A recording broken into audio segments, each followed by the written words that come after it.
Tarifas contra a China. Subsídios gigantes para semicondutores.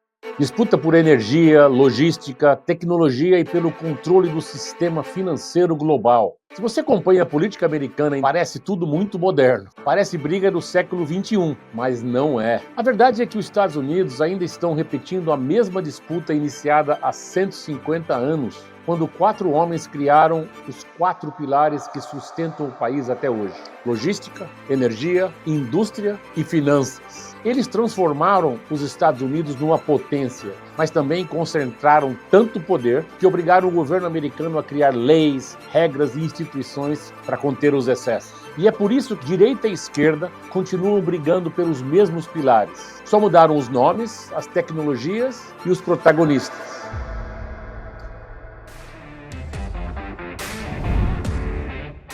Todo começo de ano traz a mesma pergunta: o que vai mudar de verdade na sua vida e o que vai continuar só como plano? Eu digo isso porque nos últimos meses eu recebi muitos pedidos, mensagens de pessoas perguntando sobre os Estados Unidos, trabalho, carreira, cidades, mercado. E quanto mais eu olhava para esse cenário, mais uma coisa ficava clara: existe muita informação na internet, mas ela está solta, fragmentada, cada um falando de uma parte sem mostrar o caminho completo. Vídeos sobre cidade, outros sobre salário, outros sobre visto, experiências pessoais isoladas, e quase ninguém conectando tudo isso de uma forma lógica e estratégica. E foi exatamente por isso que eu criei a imersão Todos os Caminhos Levam para a América. E essa imersão não foi pensada para te empolgar, ela foi pensada para organizar a decisão. Durante o evento eu vou te mostrar de forma clara e estruturada quais são os principais caminhos profissionais para os Estados Unidos, como que o mercado americano avalia profissão, experiência e entrega, como analisar cidades, oportunidades e custo de vida, e como transformar essa ideia em um projeto real, com começo, meio e fim. Esse tipo de clareza muda o ano, porque ou você começa o ano com um plano de fato, ou termina o ano repetindo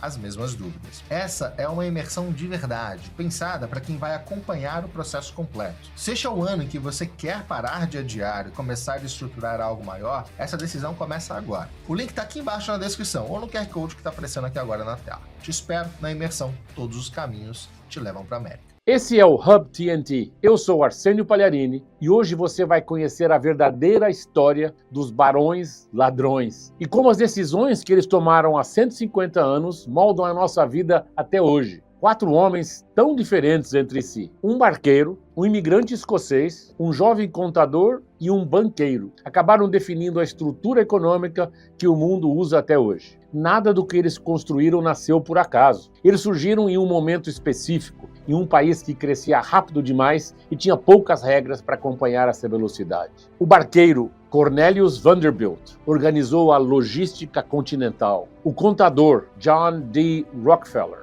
padronizou a energia. O imigrante escocês Andrew Carnegie criou a base material das cidades modernas. E o banqueiro JP Morgan estruturou o sistema financeiro que impediria tudo isso de desmoronar. Quando você entende esses 4 pilares, percebe que as disputas de hoje, tarifas, energia, semicondutores, juros, são apenas versões modernas das batalhas iniciadas por eles há 150 anos atrás. E quando esse fio fica claro, a política americana, a economia global e até o lugar do Brasil nesse tabuleiro ganham outra lógica. Mas antes de falar desses homens, a gente precisa entender o mundo em que eles surgiram. A segunda metade do século XIX foi um período de transformação global. As potências europeias avançavam com industrialização pesada. A Inglaterra expandia ferrovias pelo Império. A Alemanha unificada começava a competir em aço e química. A França reconstruía seu setor financeiro depois de guerras. E a Rússia iniciava, ainda que lentamente, modernizações industriais e de transporte. No meio desse cenário, os Estados Unidos eram um país jovem, recém-saído de uma guerra civil que terminou em 1865.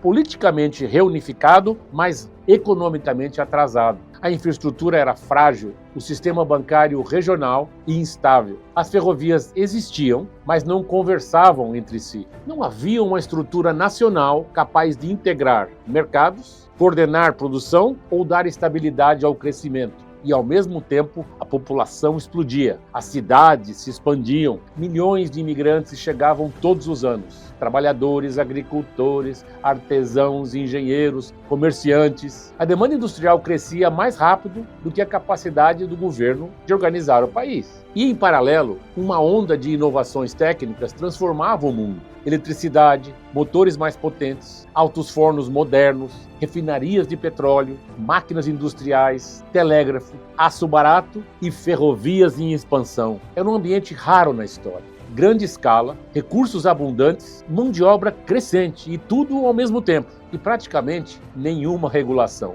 Não havia leis antitrust, não havia agência reguladora, não havia supervisão financeira nacional. Os Estados Unidos eram um campo aberto para quem conseguisse organizar capital, integrar setores e assumir riscos que governos e instituições não estavam preparados para assumir. Os números mostram isso com clareza. Em 3 décadas, a produção de carvão cresceu 8 vezes. A malha ferroviária aumentou mais de 500%.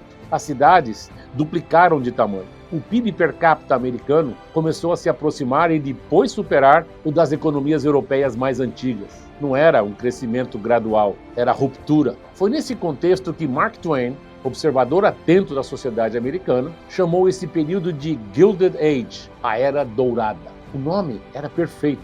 Por fora, brilho, modernização, riqueza, inovação, um futuro que parecia ilimitado. Por dentro, tensões profundas, desigualdade, monopólios emergentes, condições de trabalho precárias e concentrações de poder que nenhum governo tinha estrutura para controlar. E é nesse ambiente acelerado, agressivo e sem limites claros que 4 empresários constroem não apenas impérios individuais, mas a base estrutural da economia moderna. Vanderbilt cria um sistema nacional de logística quando nem o governo conseguia fazer isso. Rockefeller padroniza um setor inteiro e estabelece o modelo global de eficiência energética. Carnegie torna o aço barato, permitindo a verticalização das cidades e a industrialização em escala. E Morgan organiza o capital de forma tão ampla que força os Estados Unidos a criarem seu próprio banco central. Eles não foram produtos de sorte. Foram produtos de um momento histórico em que inovação técnica colidia com a ausência de regras e em que países precisavam desesperadamente de quem fosse capaz de transformar potencial bruto em estrutura real. O Estado não dava conta, as instituições não davam conta. As leis simplesmente não existiam. E é exatamente nesse vácuo que esses 4 homens surgem. Cada um deles resolve um problema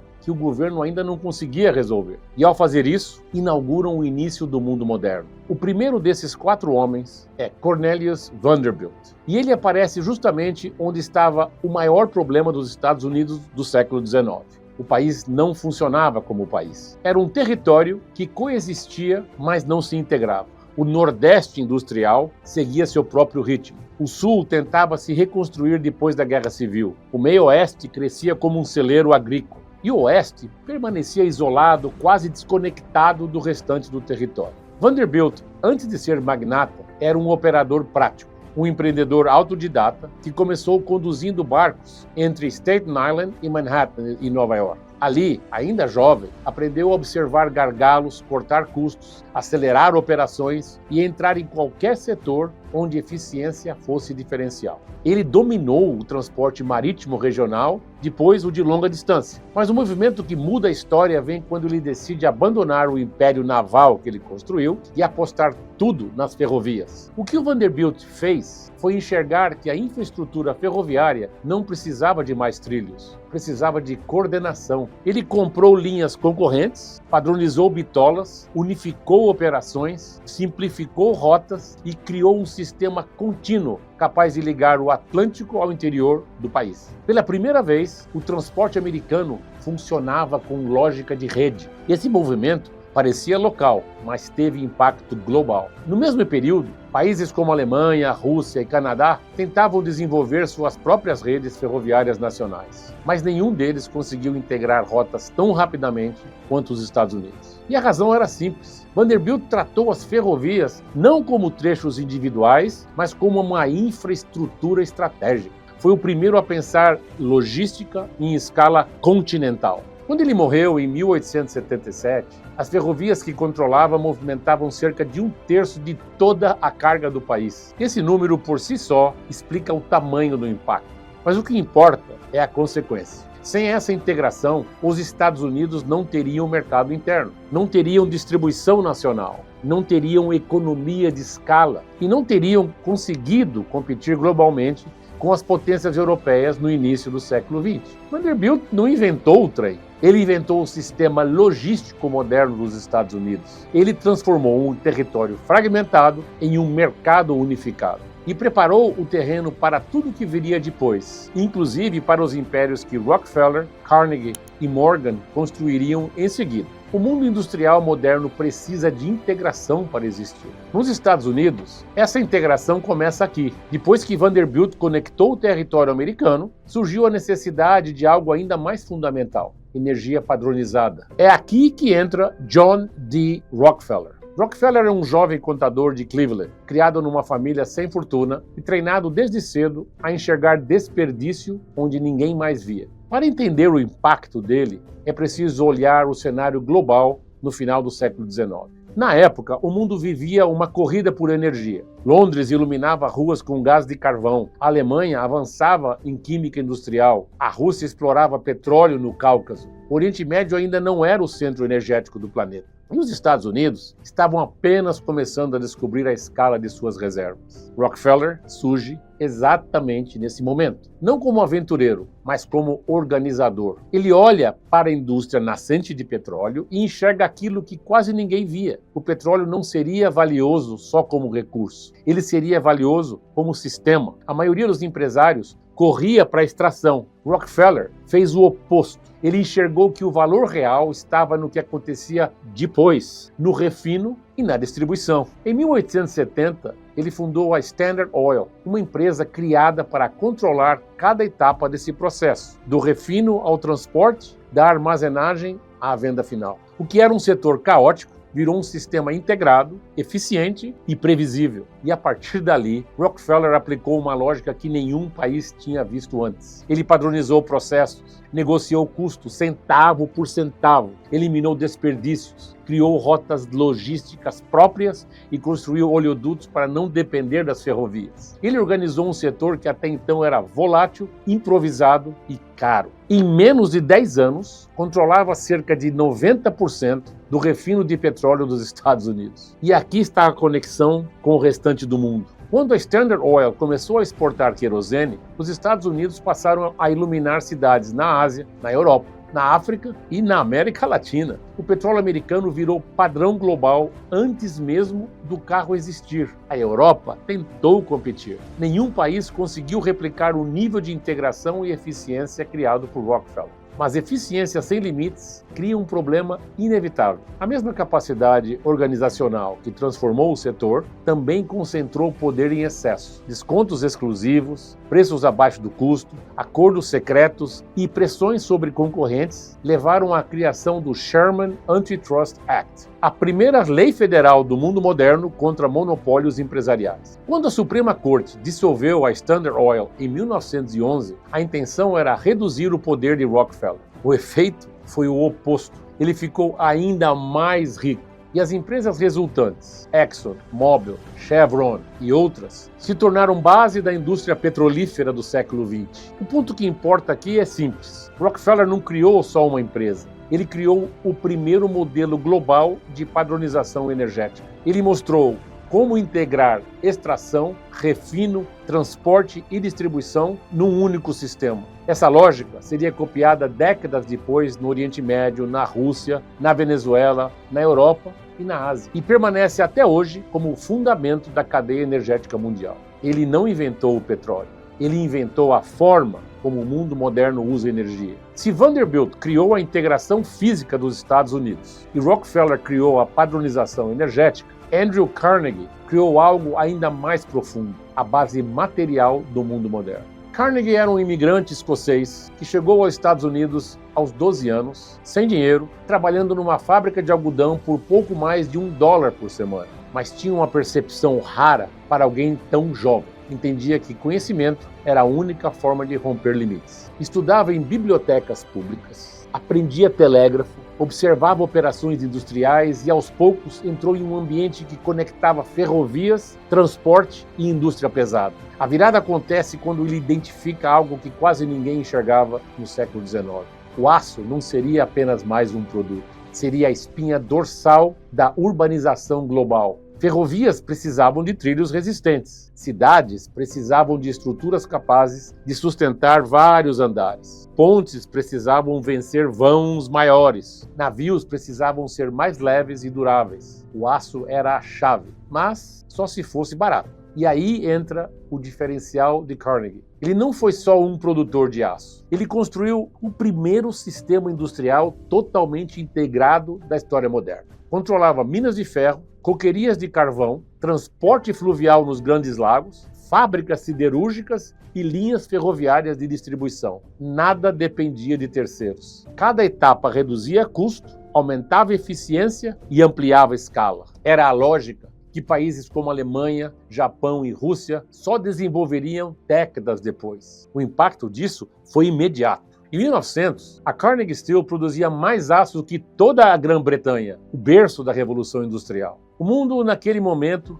percebeu que os Estados Unidos tinham ultrapassado a Europa em capacidade industrial. E o que permitiu isso não foi apenas tecnologia, foi a estrutura que Carnegie montou. Mas a história também tem uma camada crítica. O crescimento acelerado trouxe tensões. A greve de Homestead, em 1892, expôs conflitos sérios entre capital e trabalho. Homestead era uma das principais usinas da Carnegie Steel. E o confronto começou quando trabalhadores protestaram contra cortes salariais e foram confrontados por agentes armados contratados pela empresa. Foi um episódio violento que mostrou ao país inteiro que a inovação sem proteção ao trabalhador gera distorções profundas. Esse momento se tornou uma das bases da futura regulação trabalhista norte-americana e europeia também. Industrialização, a partir dali, precisava de regras. Depois de vender sua empresa para JP Morgan em 1901, Carnegie fez algo incomum para magnatas da época.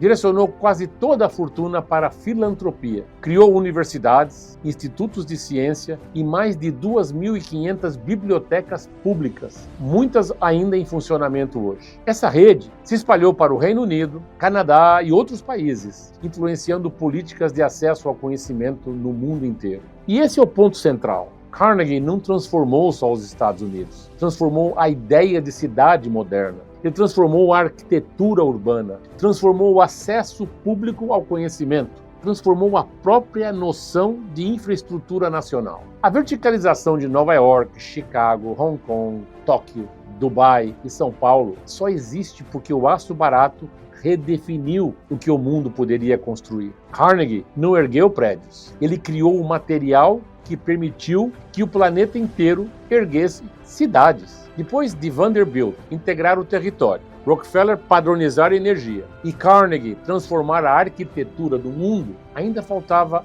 algo fundamental: estabilidade. Quanto maior a economia ficava, mais vulnerável também se tornava. E no final do século XIX, nenhuma parte do sistema americano era tão instável quanto o setor financeiro. É nesse ponto que entra JP Morgan. Morgan era um banqueiro educado na Europa, filho de uma família ligada ao setor financeiro e cresceu aprendendo a avaliar risco, a estruturar grandes operações e mover capital com uma precisão que poucos entendiam. Ele não era um industrial. Era um homem capaz de organizar dinheiro em escala nacional e, quando necessário, em escala global, no momento em que nenhum governo americano tinha instrumentos para fazer isso sozinho. Enquanto a Europa tinha bancos centrais consolidados, como o Banco da Inglaterra, os Estados Unidos operavam com um sistema bancário fragmentado composto por milhares de instituições regionais. Cada banco emitia sua própria moeda. Não havia coordenação nacional, não havia seguro de depósito. Não havia autoridade capaz de agir quando o pânico financeiro começava.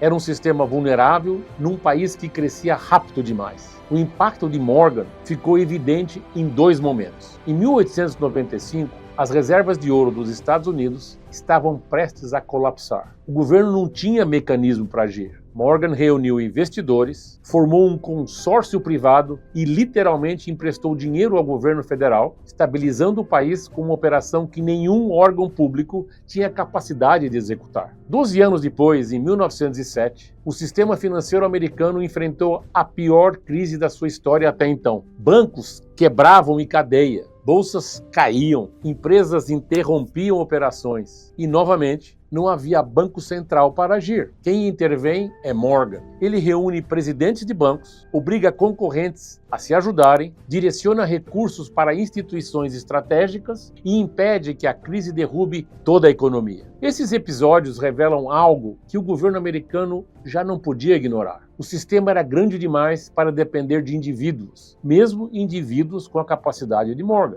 Os Estados Unidos precisavam de uma instituição pública capaz de estabilizar crises, coordenar bancos e garantir a liquidez. Era isso ou continuar dependendo da fortuna e da influência de uma só pessoa. Foi essa necessidade que levou à criação do Federal Reserve em 1913, o Banco Central dos Estados Unidos, a instituição responsável por emitir moeda, oferecer liquidez ao sistema financeiro e agir em momentos de crise para impedir que o país dependesse, novamente, da fortuna ou da influência de um indivíduo. O Fed não nasce por teoria econômica, nasce como resposta à evidência empírica de que Morgan tinha poder demais. E aqui está o ponto global dessa história. Quando o Fed foi criado, o sistema financeiro mundial mudou. Com o tempo, ele se tornou a âncora monetária global, influencia taxas de juros no planeta inteiro, conduz política monetária internacional e estabiliza crises que afetam continentes inteiros, como em 2008, 2020 e 2023. A arquitetura financeira moderna, do Banco Central Europeu ao Banco do Japão, passando por mecanismos de liquidez global, segue uma lógica que começou aqui, com o colapso iminente de 1907 e a ação de um banqueiro que sozinho organizou mais capital do que muitos governos da época. Morgan não construiu fábricas, ferrovias ou arranha-céus. Ele criou a lógica que permite que tudo isso exista sem desmoronar. Ele transformou um país industrial grande demais para seu próprio sistema financeiro em uma economia com capacidade de coordenar risco em escala global. Quando a gente olha para Vanderbilt, Rockefeller, Carnegie e Morgan, não está vendo apenas 4 empresários americanos. Está vendo a origem de 4 pilares que estruturaram a economia moderna global. Esses pilares atravessaram o século XX, moldaram a industrialização da Europa, da Ásia e também do Brasil, e continuam definindo como o mundo funciona hoje. A integração logística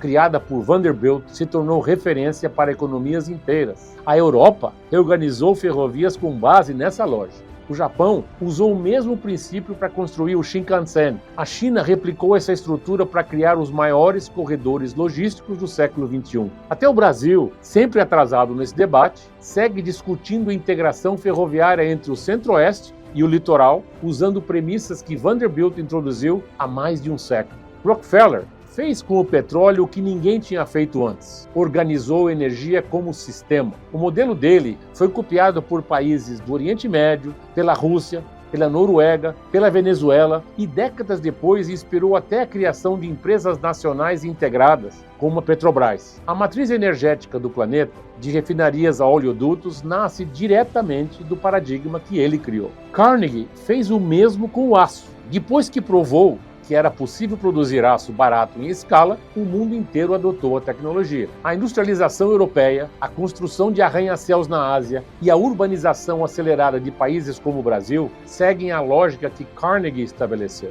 A CSN, a Uzi Minas, a Cosipa e toda a engenharia pesada brasileira nascem dentro dessa matriz. E Morgan levou essa influência para o sistema financeiro. O Federal Reserve, criado como resposta ao poder dele, se tornou um modelo para bancos centrais modernos.